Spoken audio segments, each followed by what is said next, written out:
Professor S. Jayakumar, Pro-Chancellor of NUS, Mr. Sia Fu Hua, Chairman of NUS, Professor Ho Teck Hua, Senior Deputy President and Provost, distinguished guests, ladies and gentlemen. Good morning to everybody. I'm very happy to join you today to launch the book, A History of the People's Action Party, 1985 to 2021, by Dr. Sashi Jayakumar. The book tells the story of the PAP, not from its foundings or early beginnings, but beyond the initial years of struggle for independence and the first 2 decades of nation building. In fact, the book starts from 1985. Why 1985? Those familiar with Singapore's history will recognize the year as a turning point in our political development. The transition from the founding generation of PAP leaders to a successor team was in its final stages. A pivotal general election had just taken place in December 1984. In that election, many of the PAP old guards either retired from politics or stepped down from leadership roles. In the new cabinet, from the founding generation, only Mr. Lee Kuan Yew, Mr. S. Rajaratnam, and Mr. E.W. Barker remained. After the election, the younger ministers chose Mr. Goh Chok Tong to be their leader, and he became the first Deputy Prime Minister. A record number of fresh faces, 24 new MPs, were brought in, including quite a few who eventually formed the 3G leadership team, and I was one of them. The 1984 general election witnessed not just a transition in the leadership, but also a generational change in the electorate. The PAP's vote share fell sharply by 12.9 percentage points. For the first time since independence, the party received less than 70% of the total votes. 2 opposition candidates were elected, Mr. J.B. Jeyaretnam in Anson, re-elected, and Mr. Chiam See Tong in Potong Pasir for the first time. At the post-election press conference, Mr. Lee interpreted the election results using a biblical reference. He described it as the inevitable transition from the independence generation to a new generation of voters who knew not Joseph. He explained that the older generation who stuck with the party through the baptism of fire, during merger and Malaysia, and in the early years of independence, were beginning to fade away, to be replaced with a younger generation that was better educated, more demanding of their leaders, and that had not experienced the struggles or known the hardships their parents' generation went through. It seemed like the PAP was losing political dominance. It was a moment for introspection, perhaps even concern. What did the future hold for the party and for Singapore? This made 1985 a logical starting point for the book. But from the perspective of telling a good story, the PAP history post-1985 was probably a harder book for Sashi to write than its history pre-1985. The party's early years, pre-1985, were full of drama and excitement. The postman's strike in 1952, the founding of the party 2 years later, 1954, the close partnership with the trade union movement, fighting to improve the lives of workers, the struggle for self-government and independence, cooperation with the pro-communist left wing, followed by the inevitable parting of ways, the mortal battles with the communists and then the communalists to merger, separation, independence, and building a nation from scratch. Whereas the post-1985 story has been one of relative calm and stability. Year after year, Singapore continued to sustain its strong growth and rapid transformation, We stayed cohesive and united as a nation. We carried out two leadership transitions smoothly, from the 1G to the 2G, then from the 2G to the 3G. There was steady progress, but not so much thunder and lightning. If someone made a movie out of the PAP story, you might be forgiven for overlooking the sequel. But in its own quiet way, this later part of our history was no less momentous or remarkable. Imagine being back in 1985, crystal ball gazing what the next 35 or 36 years had in store for Singapore.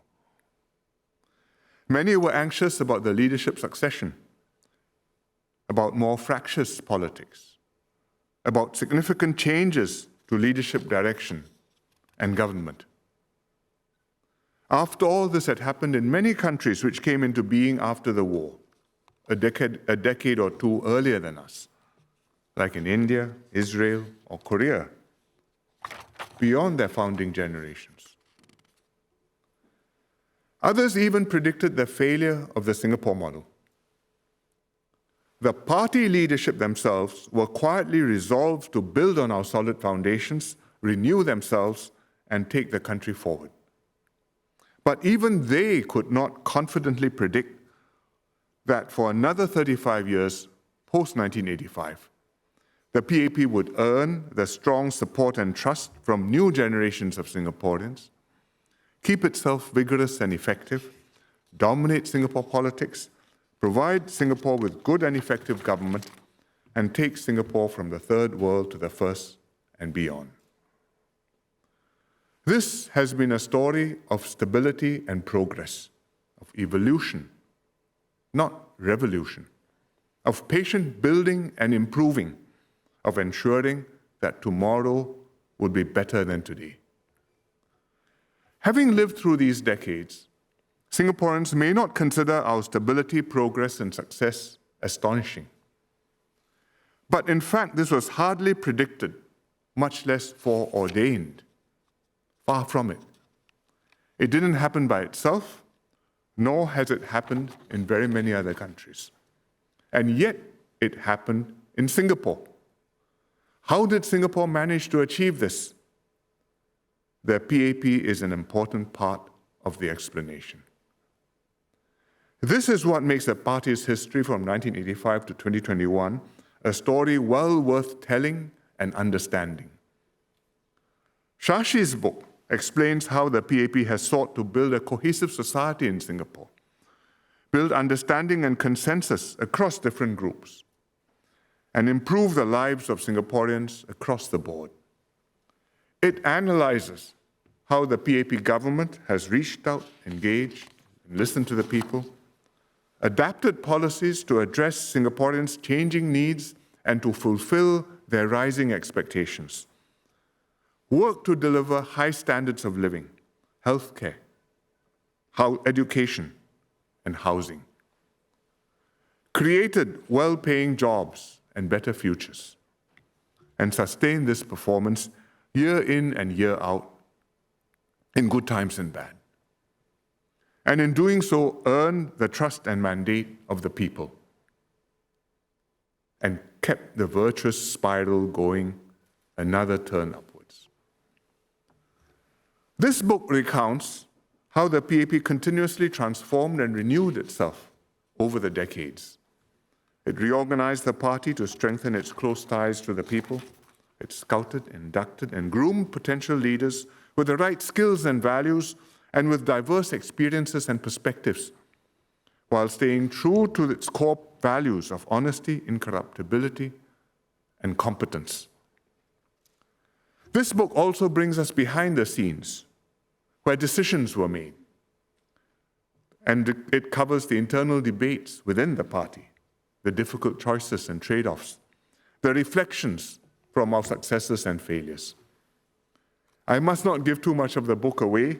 Instead, I encourage you to read the book yourselves and learn more about the history of the PAP and Singapore. Much credit for the book goes to Sashi for putting everything together systematically and cogently. His PhD was in medieval history, but I'm glad he took up this project to study the contemporary history of Singapore. He understood the seriousness of the task, having been charged with it by Mr. Lee Kuan Yew himself. And his policy experience in the civil service came in useful to contextualize and interpret the research materials. Shashi invested enormous time and effort over 10 years to research and write this book. He thoroughly reviewed party materials and government documents from the National Archives. He interviewed over 60 PAP leaders, from the Central Executive Committee and HQ Exco members to backbenchers and PAP activists.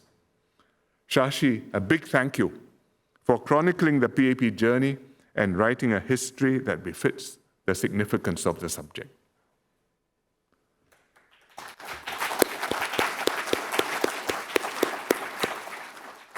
Many thanks also to the publisher and US Press and to the university that supports it.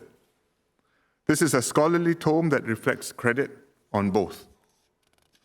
My final thanks are due to my comrades in the PAP, who have shared their time with the author and contributed to the richness of the book, and especially to the comrades and friends of the party who walked the journey from 1985 to 2021. They've all served and contributed in their own different ways. We owe a great debt to them. I'm happy to have quite a few of them here with us today. Some are currently serving, like Chris D'Souza and Tan Wu Meng. Others have retired but continue to support the party cause and to share with younger generations their experience and wisdom. From the first generation, Mr. Ong Pang Boon, our first organizing secretary, Mr. Tang Si Chim, and Dr. Chiang Hai Ding. Also, Professor Jayakumar, who is also Pro-Chancellor, Mr. Chandra Das, Professor Lau Ping Sam, from the second generation. And from my own generation, Wong Kan Seng, Dr. Vasu, and Ang Mong Sing. Thank you all for your many years of contributions and selflessness.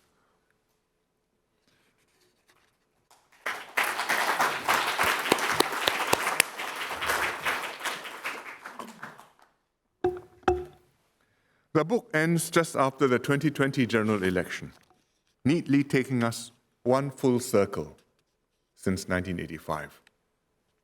We are now once again at another turning point in the PAP's history, starting the next chapter of the PAP story. Just like in 1985, we are again in the midst of a leadership transition, this time from the 3G to the 4G team. The PAP MPs who were first elected in 1984 have all retired, except for me. The pioneer generation of voters who were just beginning to leave the scene in 1985 have by now mostly faded away. About 60% of today's voters were born after independence. Growing up in a stable Singapore, they experienced steady progress year after year. They've benefited from our collective efforts to develop our economy and to build our Singaporean identity. Their aspirations, hopes, and expectations are different from those of the young voters of yesteryear in the 1984 general election, who are their parents. At the 2020 general election last year, the PAP again won a strong mandate from the voters, but our vote share fell by 8.6 percentage points. We also lost 2 GRCs to the opposition for the first time. As in 1985, many questions about the future are now in people's minds. How will the PAP deal with new challenges? How will the 4G team respond?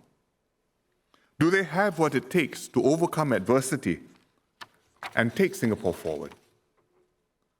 Will the new generation have the same survival instincts to bond together with their leaders and gel together as one people? I hope this book will provide a sense of history and perspective to the journey that we've traveled in the past decades, help readers to appreciate how Singapore has achieved what it has done, but most importantly, inspire the next generation, party activists, party leaders, and Singaporeans alike, to be equally committed, resourceful, and resolute in pursuing a brighter future for Singapore.